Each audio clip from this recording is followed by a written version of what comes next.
अभी हमारे बीच में 5 लाख के मैन सूरज नाथ जी पधारे हैं। बाप जी का पलक पावड़े बिछाकर स्वागत करें, धन्यवाद करें सभी लोग ताली बजाकर। बाप जी मंच पे पधारे हैं, सूरज नाथ जी बाप जी 5 लाख सिद्धा के वीर अर्थात राजनीति के धुरंधर हमारे बीच में पधारे हैं श्रीमान हरिजी चौधरी। एक बार जोरदार तालियां।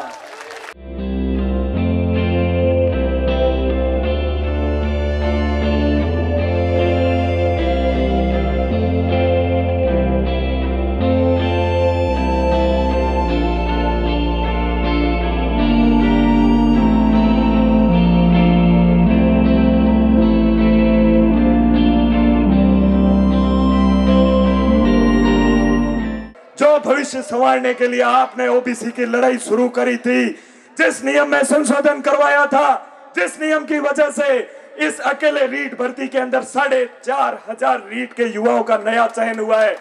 उनका परिवार आपको आशीष दे रहा है। मुझे आज 2 साल पहले का वो दिन याद है जब 5 युवाओं के साथ में हम हरी जी के घर पे गए थे और हरी जी ने कहा था कि तुम पॉजिटिव रह करके ये लड़ाई लड़ो, मेरे को कहाँ जरूरत है मेरे को बता देना, जहाँ भिड़ना है वहां मैं भिड़ूंगा। हमारी उंगली पकड़ करके आप जयपुर तक लड़ाई करी, हमारे को भेजा, हमारे लिए हर संसाधन उपलब्ध करवाया। हमारे लिए वो रात याद है हरी जी, हमारे को जब रात के 12:30 बजे साहब खुद ने फोन किया कि युवाओं कैबिनेट में भले ही डेफर हो गया है ये, तुम हताश मत होना, मेरे को भिड़ना है तो मैं भिड़ जाऊंगा। उस दिन सरकार के सामने मुखर होकर के आपने लड़ाई लड़ी और उस ओबीसी की लड़ाई के अंदर आपने साथ दिया।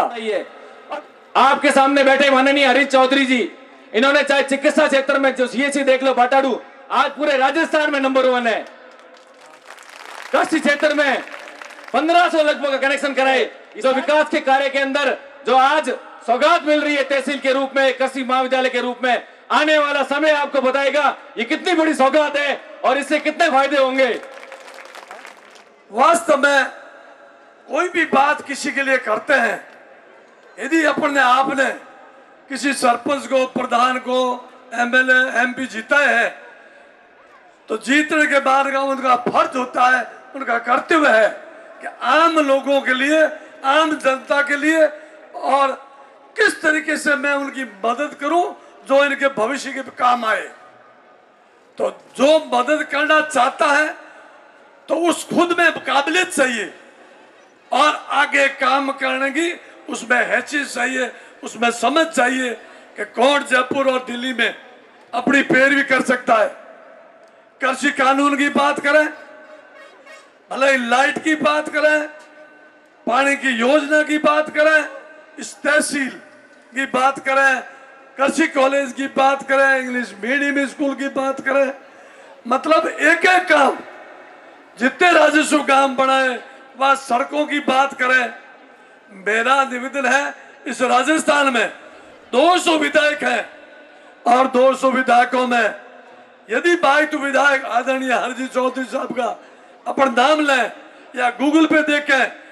किसी भी काम में, स्कूल कर्मों तो देखें, कॉलेज वाले में देखें, लाइट वाले में देखें, रोड वाले में देखें, मतलब कोई भी योजना, यदि सबसे ज्यादा बजट और सबसे ज्यादा सेक्शन है पूरे राजस्थान में। बाटाडू में ये कृषि महाविद्यालय है, जहाँ हम एक संकाय नहीं खुला सकते, वहाँ कृषि महाविद्यालय खुला है, बहुत बड़ी बात है। मैं यहाँ के तमाम जो मेरे युवा साथी बैठे हैं इनसे कहना चाहूँगी कि आप सभी एक लेखा कीजिए कि वाकई में बायतू कब बढ़ेगा। बायतू जब ही बढ़ेगा जब बायतू पढ़ेगा। तो मैं इतना कहना चाहूँगी कि जब बायतू पढ़ेगा तो बायतू बढ़ेगा। और ये पढ़ाई का और ये जो शिक्षा का जो भी हमारे बीच में जो भी प्रसार किया है, जो भी शिक्षा के प्रति हमारे बीच में स्कूल से लेके कॉलेज से लेके जो भी व्यवस्थाएं की वो किसने की वो हमें पता है। आप सभी का मैं कृषि विश्वविद्यालय जोधपुर की तरफ से हार्दिक स्वागत करता हूं, अभिनंदन करता हूं। जैसा कि बताया कि कृषि के जो उत्पाद हैं, चाहे आपके खाने की खाद्यान्न हो, चाहे आपका दूध हो, दालें हो, तिलहन हो, वो किसी भी फैक्ट्री में नहीं बनाए जा सकते हैं। ये सारे जो खाद्यान्न हैं, ये तिलहन है, ये दिलन है, सारे के सारे इस खेती से ही निकलेंगे। खेती की ज़मीन लगातार जो हमारे डेवलपमेंट्स हो रहे हैं, मकान बन रहे हैं, कॉलोनियाँ कट रही है, रोड बन रहे हैं, जमीन कम हो रही है, पानी कम हो रहा है, तो खेती में उत्पादन बढ़ाने की हमेशा लगातार आवश्यकता रहेगी। इससे इस जो कृषि महाविद्यालय स्थापित हो रहा है वहाँ से हमारे जो छात्र निकलेंगे वो देश के बड़े वैज्ञानिक बनेंगे, अनुसंधान का कार्य करेंगे, आगे बढ़ेंगे, हमारे किसान भाइयों की सेवा करेंगे। बाटाडू तहसील और बाईतू कृषि महाविद्यालय के शिलान्यास के अवसर पर सबसे पहले तो मैं महंत सूरजनाथ जी को नमन करता हूँ, झाग के महंत साहब को नमन करता हूँ और हजारों की संख्या के अंदर बाटाडू क्षेत्र से आए हुए तमाम लोगों को मैं नमन करता हूँ। कृषि महाविद्यालय में 2021 को राजस्थान सरकार ने बजट के अंदर घोषणा करी कृषि महाविद्यालय की और उसी वित्तीय वर्ष के अंदर, उसी शैक्षणिक वर्ष के अंदर इसको शुरू करना हमारे सामने बड़ी चुनौती थी। राजस्थान सरकार ने हमारे यहाँ प्रिंसिपल के तौर पर उमेद सिंह जी को भेजा और आज मैं स्वास्थ्य तौर के ऊपर उमेद सिंह जी और बेरवा साहब और तमाम कृषि महाविद्यालय के स्टाफ को तहे दिल से धन्यवाद देना चाहता हूँ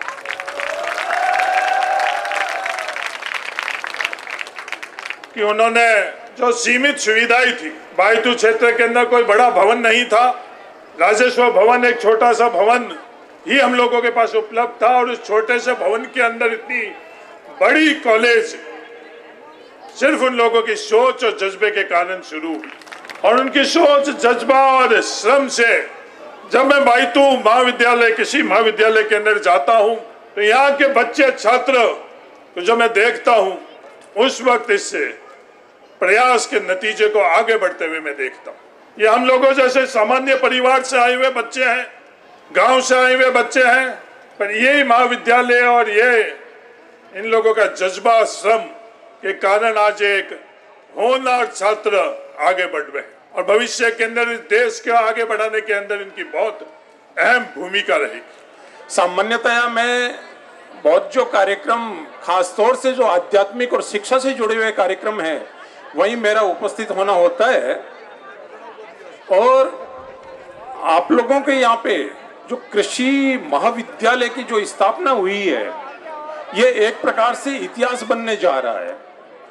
वैसे तो